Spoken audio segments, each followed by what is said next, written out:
Hi, Brent Kelly here. And before we kick off this podcast, I want to remind you that this is part two of a two-part series, an interview with Roger Sitkins on sales and service capacity. Last episode, we talked about sales capacity, and we're going to dive right into service capacity in today's episode. So this is a continuation from part one. If you haven't heard that, go to the Agent Leader Podcast playlist, and you can check out the part one of this two-part series. Thanks for listening.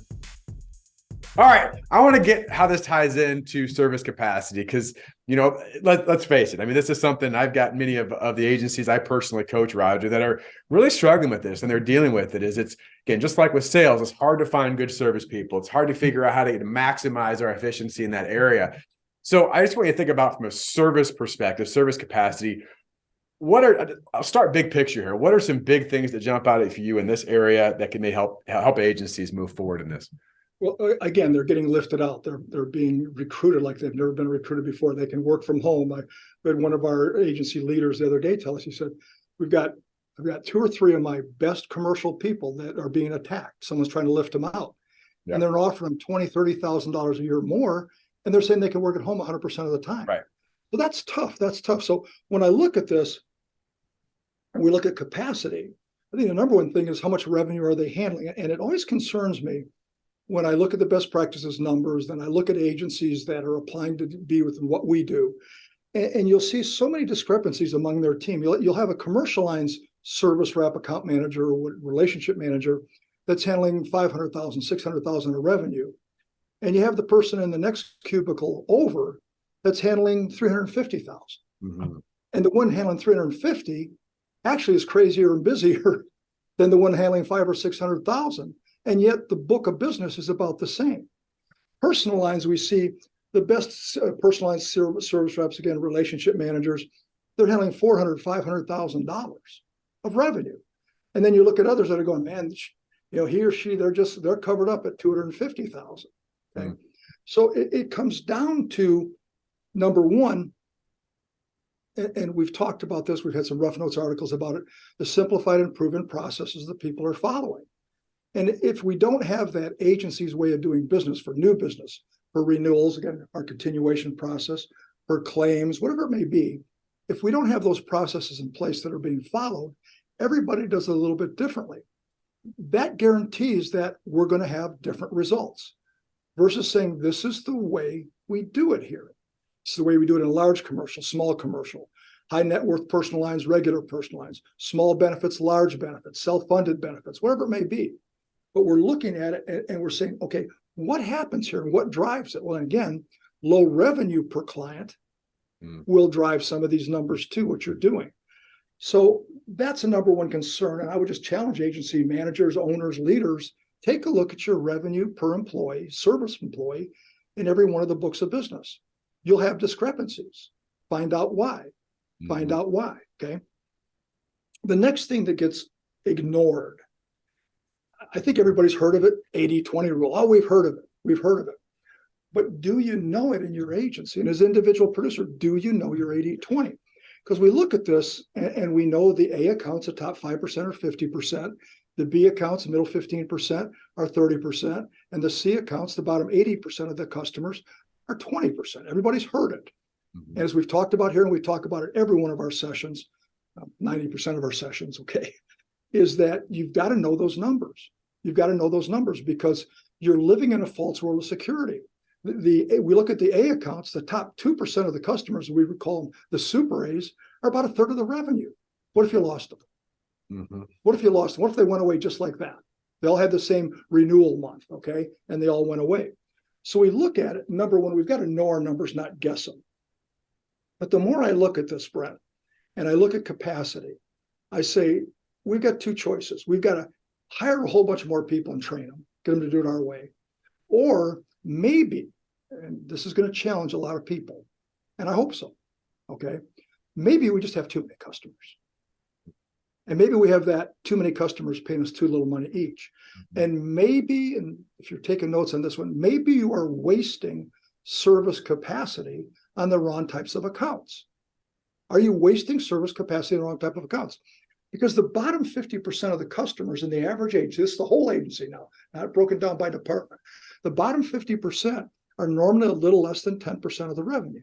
And the bottom 25% of the customers are normally a little bit less than 5% of the total revenue. Now, I know some people right now are going, oh, it's not us. If you don't know your numbers, you don't know. Okay. I would just say, if your numbers are better, congratulations, if you're more balanced. When we break it down by personal lines and small commercial as a separate profit center, we see that the top 20% of the customers in personal lines are 50% of the revenue, and the bottom 80% are the other 50%. So what do you think the bottom 50% are doing there? Same thing in small commercial. Top 20 or 50, bottom 80 or 50. What are the bottom 50 doing? So I look at this and I say, you know what? Should I just get rid of that business? I say you've got to take a hard look at it and maybe get rid of the transaction, but keep the revenue. Maybe get rid of the transaction, keep the revenue. This is not for everybody. Some people probably just shut us off right there. But all I would say is just play a what if game. What if we took 50% of our customers that are, let's say it's 10% of the revenue, and we moved them, as many as we could, to a service center? Or we outsourced the transaction itself, the second half of the transaction, the processing part. And we freed up capacity for our current people who are on our team, that are part of our team. We love having them on the team, and they're looking for some upward mobility in their career. They don't want to be stuck doing what they're doing for the next 20 or 25 years. So we find ways to move transactions, but keep revenue. Now, if I go to a service center, do I give up basically 1% or 15% of what your average is? Yeah. And realistically, that's 6.7% of the revenue. But I can pretty much guarantee, Brent, based on profit center studies I've done through the years, the average agency is absolutely losing money on 50% of their customers. Now, we've got some agencies that have done a great job, and we've got focused in personal lines alone, let's say, and we can make money in that department if we're really in it. If you're in the commodity business, you've got to be really in it. But more importantly, know where are my people, my service team, how much capacity am I using, because we've got the bottom 50% of our customers. And what if I moved them? What if I moved them? What could happen? Well, everybody would wind up handling, every service person, because we'd rearrange accounts, et cetera. Every service person would have fewer customers to service, but they could give better service. And now, instead of giving service, they could work on a great experience. Yes. When we work with the account managers in our account manager, the AmFit program, it's always amazing to me when I say, do you have certain customers that when they call you, hey, how are you? And you've really got a relationship. And by the way, when there's a relationship at that level, that's one more exit barrier. If there's no relationship, it's easy for people to leave. But if your service person and your producer have great relationships with their accounts because they can spend more time, they know things about them, guess what? It's another exit barrier. And so when I ask them, do you have certain customers you love? Oh, yeah. Do you have others that when you look at their name on caller ID, you go, ugh? Well, think about how much capacity, service capacity, gets drained by caustic relationships. Because as we talk with the account managers, and this was a huge thing in that big one we did now 2 weeks ago from when we recorded this, where they talked about the fact that when they get in the flow, when they're in the zone, they're really working well. And you and I always use two different numbers. I think yours is correct.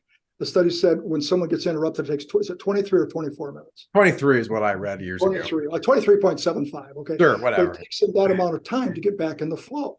Yep. And when we look at the fact there's only so much time in a day, 8 hours a day, and maybe you're going to get 4, 5, 6 good hours of productivity, we've got to eliminate interruptions or anything that takes them out of the flow, versus saying every service person in our perfect world will handle fewer accounts, but their book of business will be larger, the relationship will be better, the overall experience is better, and quite frankly, then the customers you do have turn into raving fans. And maybe that sounds old school, and I'm quite frankly okay with it.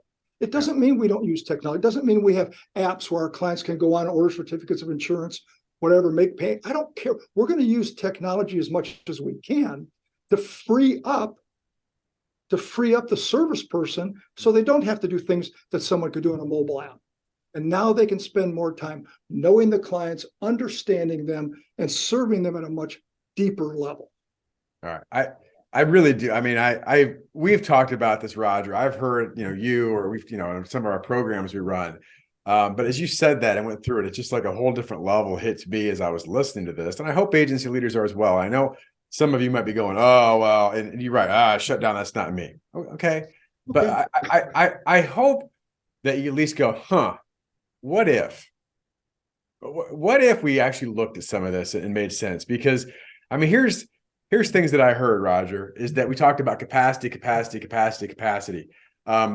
The time, the energy, the problems, the expenses, the employees.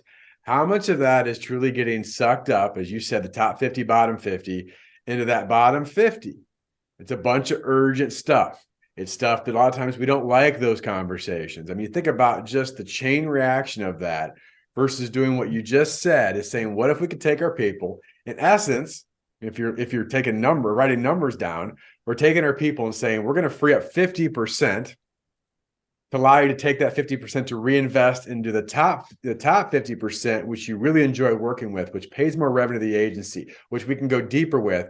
And the last thing I'll say on this, because technology, I said this the other day, one of our programs. I mean, technology does not replace relationships. It enhances it incredibly, because what it can do, and we'll talk more about this in a second, is that it can free you up to do things that only humans can do. Empathy, problem solve, be proactive in emotional communication. Like, computers don't do that real well. Humans do. And when you say, listen, the technology is going to take care of a lot of those things. Thank God. I love technology. We're using it right now, right? Right. But it thinking about it not as, oh, how is that going to replace stuff? Is how is that going to free up my people to do human stuff? I know that's pretty broad, but guess what? Even in 2023, people appreciate, applaud, and really desire human stuff. Because guess what? You don't see it much anymore. So, all right, my rant's over, Roger, on that, but it's great points. Well, let's not go away from technology yet, because the importance of it. And I know we've talked about this on the podcast before, but our content partner in the Better Way agency, Angela Adams, which I still feel Angela Adams and her team are the best internal consultants, workflow process, et cetera, for agencies. And every single time I talk to her, and we just talked 3 weeks ago, I always ask her the same question. She said, I know what you're going to ask me. What percent of the systems is the average agency using today on their technology, their agency automation system? And she always says the same thing. It's about 50%. Well, that drives me crazy. And we say we have a capacity problem. Maybe we have too many customers in the agency, but then we've got this technology that's supposed to drive our simplified improvement processes, and about 50% of it gets used properly. Now, no one's going to use 100%. That's not realistic. But why can't we get to 80%? Why can't we get to 80% usage and make sure that our people are doing what the system is asking us to do? Or are they going around the system? One person does it one way, one does it another. So much of this comes down to, here's exactly how we do business. Now, one of the things that Angela really pushes, we're talking about outsourcing the transactions. It's not for every agency. And one of the things I know that Angela teaches is, okay, we're going to hire processors. And that's the training ground for our next service person. Right. But why hire processors to do processing work when only 50% of the system is being used? And so the beauty is, if I would bring a processor in, whatever you want to call it, but you say, okay, this is exactly how we do business. Yep. This is exactly how we do business. So we can develop them internally if we need to. But again, it's so tough. And I start looking at, we're talking about making investments. Invest in your agency, invest in your people. Okay. Well, that's ROI. There's another one called ROA. Okay. It's return on automation. Return on automation. Because if I have, let's say I'm spending $100,000 a year on technology, which is pretty easy to do now, but by people only using 50% of it, wouldn't that be like having an employee that I pay $100,000 a year and they only show up for work 50% of the time? But we say, that's okay. Yeah. It's okay. Let's say it's a business development coordinator, a personal assistant to producers, whatever, and they only show up 50% of the time. We go, that's okay. We'll keep paying you. Don't worry about it. It's okay. I mean, some of the things we allow to happen, and one of the reasons these things can happen is because it is a good business. It's a great business, right, where you don't have to do this stuff and you'll still get a pretty good return. But if agency valuation is still so crucial to us, then I think we've got to be, well, it comes back to knowing our numbers at a much deeper level. yeah, So as you know, one of the things we talk about all the time with agency principals is, what are your key performance indicators? What are your KPIs? yeah, And what are some things that we can absolutely measure? Well, to me, as everybody knows that knows me, I love it simple: blocking and tackling. Do the basics better than everybody else. And we always say too, it is simple, just not easy, because it takes the discipline to do what you said you're going to do. Okay. But when we look at it, we say, okay, let's start thinking about where are we today and where do we want to be as an agency in certain KPIs that would help us measure capacity. mm-hmm. Well, the number one, of course, is revenue per employee. That's pretty simple. Total revenue divided by total full-time equivalent employees, that's my revenue per employee. But the one that is actually more telling is spread per employee. Average revenue per employee, average compensation per employee. What's my spread per employee, as we would say, gross profit per employee. Because I truly believe, and in our planning, we do this with our members, say, look, you've got to look at every single employee as a profit center. Am I making a profit having that person on my payroll, having that person on my team? The next one, what's our revenue per validated producer? Okay. I didn't say plateaued producer. I said validated producer. What's our revenue per producer? What are they bringing in? Okay. What's our revenue per service person? Break it down. Personal lines, commercial lines, large commercial, small commercial, ABC accounts. Okay. Revenue per relationship, which we've talked about several times already. It's still a key, because we know that the A's are 5 times larger than the B's are 8 times larger than the C's, so the A's are 40 times larger than the C's. Again, you want 4 quarters or 100 pennies. Okay. At the end of the day, every one of those managing to them, we say, okay, let's say we're at only 150,000 revenue per employee now, which is so low. Mm-hmm. But our goal is to get it to 200, then 250, then 300. And to me, it's like the 4-minute mile. Let's get to 300,000 revenue per employee. Is it doable? Yes. Is it easy? No. Is it worth it? Valuation, absolutely. So we look at it and we say every $100,000 in today's marketplace of improved profit, not revenue, but profit, is worth right at $1.5 million. And even if the valuations drop back a little bit, and if we still do have more economic problems, then we're certainly hoping we don't have, okay? Right. But maybe it's only worth 1.2, 1.3 million. So every $100,000 that you make at the bottom line is worth $1 million, $2 million, $3 million, $5 million. Isn't that a pretty good investment? Mm. And it's not, doing these things, again, it's tough. But when you do them, what's the return? What's the return? So agency owned, I love it. And one of our best private clients, remember the second meeting with them, and he had just received his valuation report. He was one of the many owners, okay? And he said, what's really cool? He said, I made $1 million more last year and didn't even know it. Didn't know it till the valuation report came in. Why not? I mean, is this a great business? Yes, but you have to change how you think. You have to change what you do. And one of the things that we've been sharing with the producers and the sales leaders recently, and it just hit home with me so well when I read it. It said, knowing what to do is not the problem. It's the consistency of doing it. Yeah. And that's one of the things we hear all the time. I know. Right. It doesn't matter if you know. Right. Are you doing it consistently? Because when you do, as we always say, the results are very predictable. And in fact, they're guaranteed. Yeah. Well, Roger, I'm gonna wrap it there, because that was a wealth of information and knowledge, and I certainly highly appreciate it. You being a guest on here, coming on, sharing that. I don't say this because you're the CEO of the Sitkins Group, maybe partially. I don't say it because I've known you for a long time now, but I do say it because I mean it, in the fact that the value you bring to the industry and your expertise and knowledge and seeing this for a long period of time makes a substantial difference in agencies, and certainly how they think, the strategies that they implement, the processes, and of course, at the end of the day, as you just talked about, the results. And to me, it's you talk about the results and the money of that, then it becomes down to what does that mean for you personally? What does that mean for you professionally? What does that mean for your team? What does that mean for your future? What freedoms does that provide? What opportunities does that create? So there's a whole wealth of opportunities around that. But I just want to, again, thank you for sharing that. I think what I've noticed here too is there might be 2 or 3 subjects within the subject of capacity that we could probably go deeper on as well. And we certainly might do that in the future. So thanks for being a guest on today. I appreciate it. It's my pleasure. Thank you. All right. So again, thanks again, agency leaders, for listening to the Agent Leader Podcast. We appreciate you.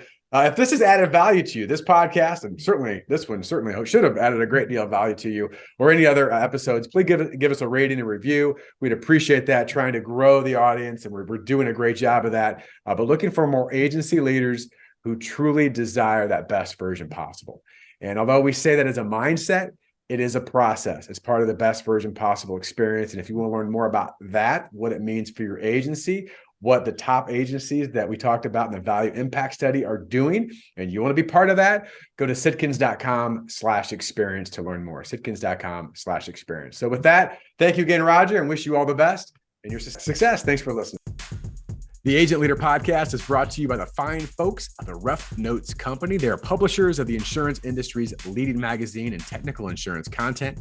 Rough Notes magazine profiles successful agencies plus keen insights from respected experts on a host of must-know topics.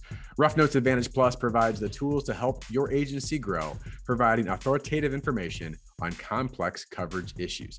Visit them and learn more at roughnotes.com.